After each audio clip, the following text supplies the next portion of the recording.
तो जोहार झारखंड। आज है 31 जनवरी 2025 और आज के समाचार पत्रों में क्या है खास, चलिए देखते हैं। तो राष्ट्रपिता को श्रद्धांजलि दी गई।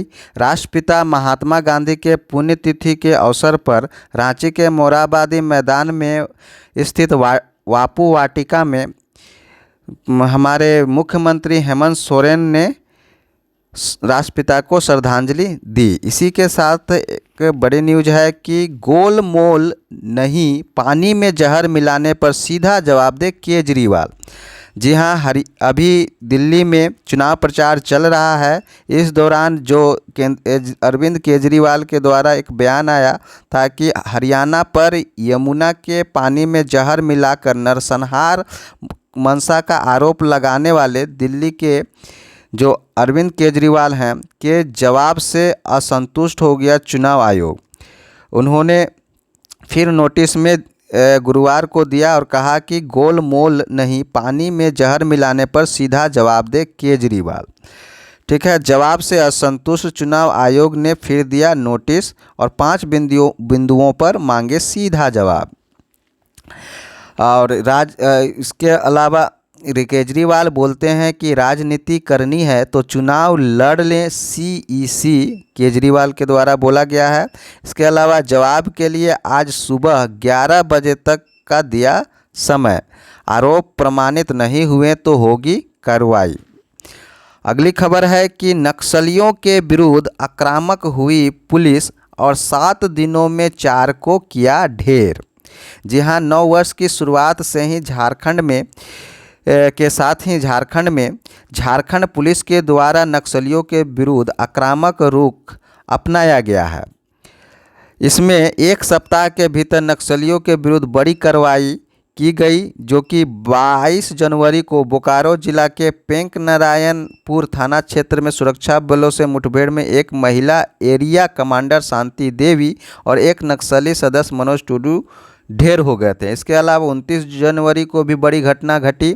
पश्चिमी सिंहभूम जिले के विलायती टोला के समीप जंगल में सुरक्षा बलों और मुठभेड़ में माओवादियों के जोनल कमेटी के सदस्य विनय गंझू उर्फ संजय गंझू उर्फ बारिया उर्फ भूखन उर्फ संजय एवं एरिया कमेटी सदस्य हेमंती मंझिया ढेर हो गई थी। इसी के अलावा डीजीपी जो हैं वो चेतावनी दे चुके हैं कि सरेंडर करें नहीं तो भुगतेंगे परिणाम। मारे गए नक्सलियों में 2 महिला एरिया कमांडर हैं, एक जोनल कमांडर सहित 2 पुरुष नक्सली भी शामिल हैं। वर्तमान में बोकारो, गिरिडीह, धनबाद व पश्चिमी सिंहभूम है चर्चा में, क्योंकि इन्हीं जगहों पर अभी पुलिस का अभियान चल रहा है। तो काफ़ी इम्पोर्टेंट न्यूज़ है। इसके अलावा जो है अगला न्यूज़ पर चलते हैं कि जैक अध्यक्ष उपाध्यक्ष के पद पर नए सिरे से नियुक्त करेगी सरकार। ये कहना है रामदास सोरेन का। और रामदास सोरेन झारखंड में स्कूली शिक्षा और साक्षरता विभाग के मंत्री हैं। इन्होंने कहा कि जैक अध्यक्ष और उपाध्यक्ष का पद जो रिक्त है उसको नए सिरे से नियुक्ति करेगी सरकार। शिक्षा मंत्री ने अनिल कुमार महतो को पुनर्नियुक्त करने के प्रस्ताव को अस्वीकार कर दिया है। शीघ्र होगी दोनों पदों पर नियुक्ति और समय पर शुरू होगी 10वीं और 12वीं परीक्षा। जी हाँ, 10वीं और 12वीं की परीक्षा समय पर शुरू होगी, ऐसा दावा है रामदास सोरेन जी का। ये बड़ी खबर है। इसके अलावा बेहतरीन अर्थव्यवस्था में झारखंड की लंबी छलांग, ये झारखंड के लिए एक बड़ी खबर आ रही है। एक रिपोर्ट है जो राजकोषीय स्वास्थ्य इंडेक्स 2025 का यह रिपोर्ट है, जो कि जारी करता है नीति आयोग। इसमें झारखंड का जो प्रदर्शन है वह का सराहना किया गया है। इसमें जो है झारखंड जो है 18 बड़े राज्यों में 4थे स्थान पर पहुंच गया है ओवरऑल।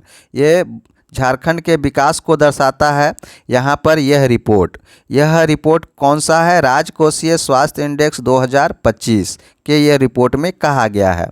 आर्थिक रैंक में आश्चर्यजनक तरीके से 10 पायदान का सुधार हुआ। पहले वह 10 पायदान नीचे था, अब वह 10 पायदान आगे आ गया झारखंड।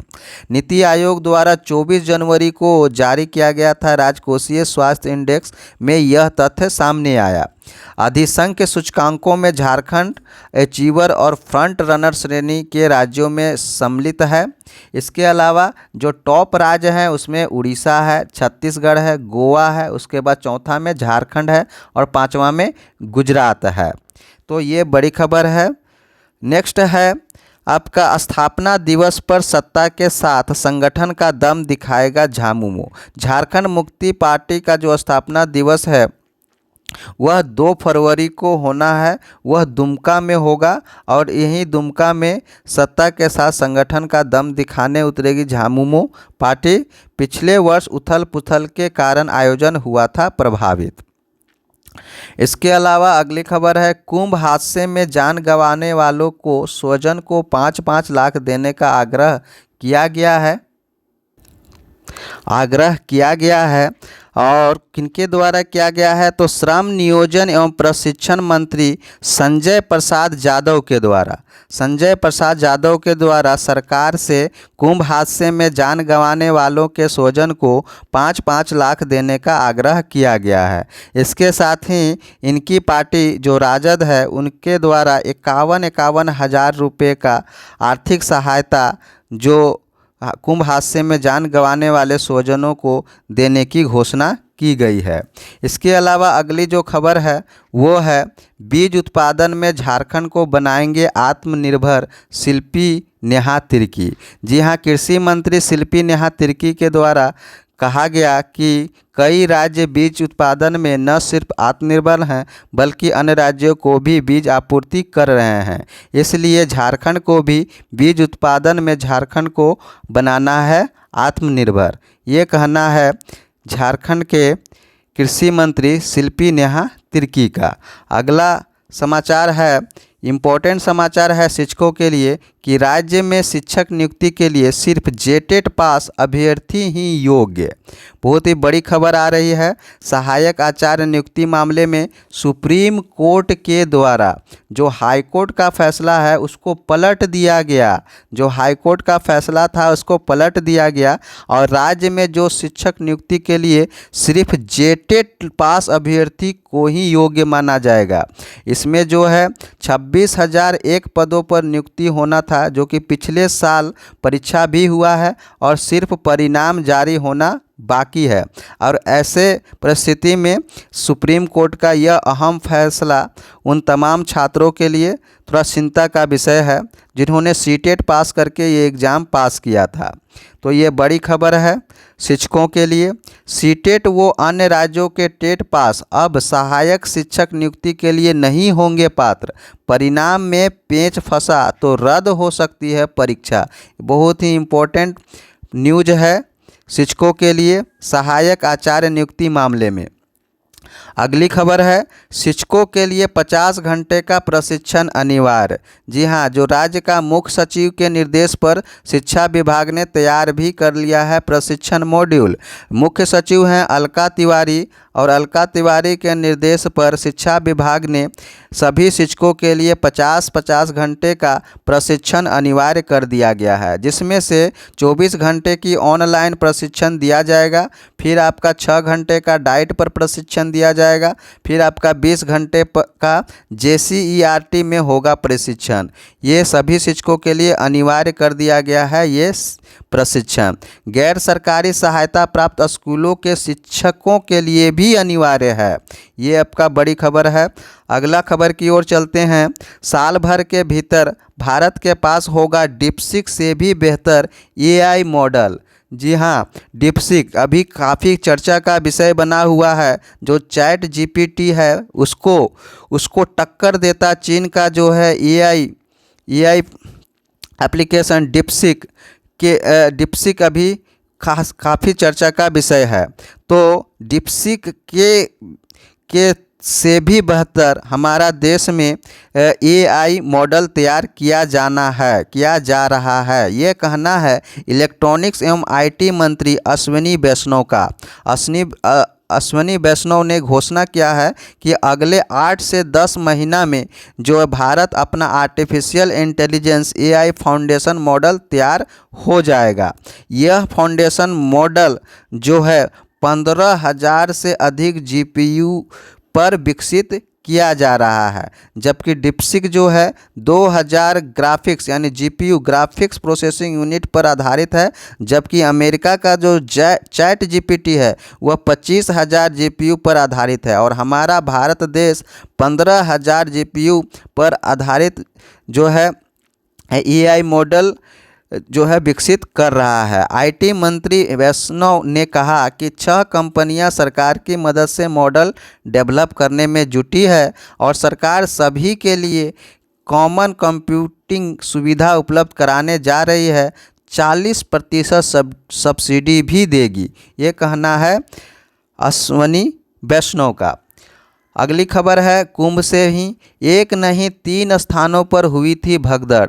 अभी पिछले दिनों जो महाकुंभ मेले में भगदड़ हुई थी उसी से संबंधित एक न्यूज़ सामने आ रही है कि एक नहीं 3 स्थानों पर हुई थी भगदड़।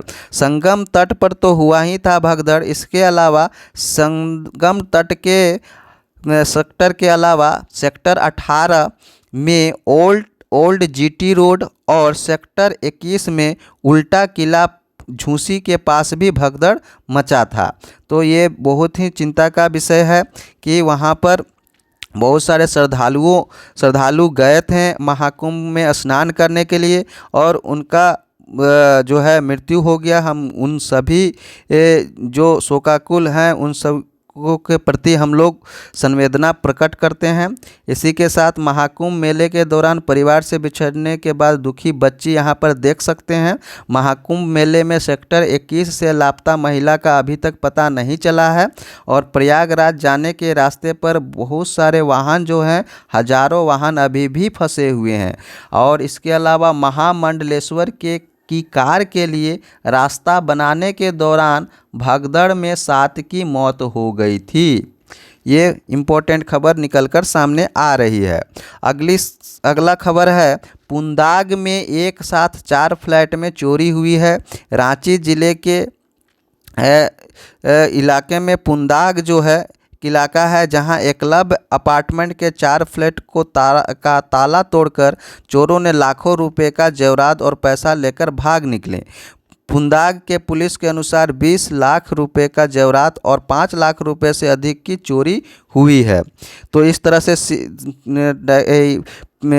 इमेज में देख सकते हैं कि सीसीटीवी में नज़र आ रहे चोरों ने टोपी पहनकर अपना चेहरा ढक रखा है और इस तरह से शहर के हर इलाके में हो रही है चोरी की घटनाएं। आए दिन हम लोग समाचार पत्रों में देख रहे हैं, इसलिए सजग रहें, सतर्क रहें। तैनात था गार्ड और चोरी की घटना का पता भी नहीं चला। तो ये है पुंदाग से रिलेटेड, रांची के क्षेत्र से रिलेटेड समाचार। अगली समाचार है घटनाएं तो होती रहती हैं, आस्था सर्वोपरि, ये कहना है श्रद्धालुओं का। अभी भी जो है रांची से प्रयागराज जाने के लिए बहुत सारे श्रद्धालु जो हैं अभी भी बहुत घटना होने के बाद भी उनका आस्था जो है कम नहीं हुआ है। देखिए यहाँ पर महाकुंभ को लेकर श्रद्धालुओं के बीच उत्साह बरकरार है और गुरुवार की रात 8:30 बजे प्रयागराज रवाना हुई 3 बसें और 20 से 22 बसों का खादगढ़ा बस स्टैंड से बनारस व प्रयाग के लिए परिचालन शुरू किया गया है और यात्रियों को रांची से प्रयागराज रूट में हो रहे जाम की सही जानकारी नहीं मिल पा रही है। समय पर भी कोई जो बस है वो लौट नहीं पा रहा है, तो श्रद्धालु हो रहे हैं परेशान। इसके अलावा यात्रियों से सीट के लिए जा रहे हैं 1300 से 1500 व स्लीपर के लिए 1500 से 1800 रुपये। तो ये बड़ी खबर है। इसके अलावा खबर में देख सकते हैं एक चुटिया में रहने वाली जो एक महिला है कुंभ मेले में हुई लापता। तो ये है महिला जो कि कुंभ में के मेले में लापता हो गई। मैं इस चैनल के माध्यम से जिनको भी इनके बारे में जानकारी हो, कृपया इनके स्वजन को जानकारी दे दें। महाकुंभ में जान गंवाने वालों को भी दे दी गई है श्रद्धांजलि, किनके द्वारा महाशक्ति दुर्गा पूजा समिति शिवाजी चौक बूटी के द्वारा ये दिया गया है। इसके अलावा अगली खबर है परमेश्वर चुने गए सर्वश्रेष्ठ किसान। जी हाँ, अनगढ़ा के गेतलसूत में 2 दिवसीय 46वां केंद्रीय राम कृष्ण किसान मेला शुरू किया गया है। 2 दिन में चलने वाला यह 46वां केंद्रीय श्री राम कृष्ण मेला है और इसमें जो सर्वश्रेष्ठ किसान का पुरस्कार जीते हैं परमेश्वर। किसान मेले में परमेश्वर महतो को पुरस्कृत करते हुए यहाँ पर अतिथि को देखा जा सकता है। यहाँ पर इस मेले में कुल 45 स्टॉल लगाए गए हैं और किसानों ने 392 फसलों का निबंधन भी कराया है।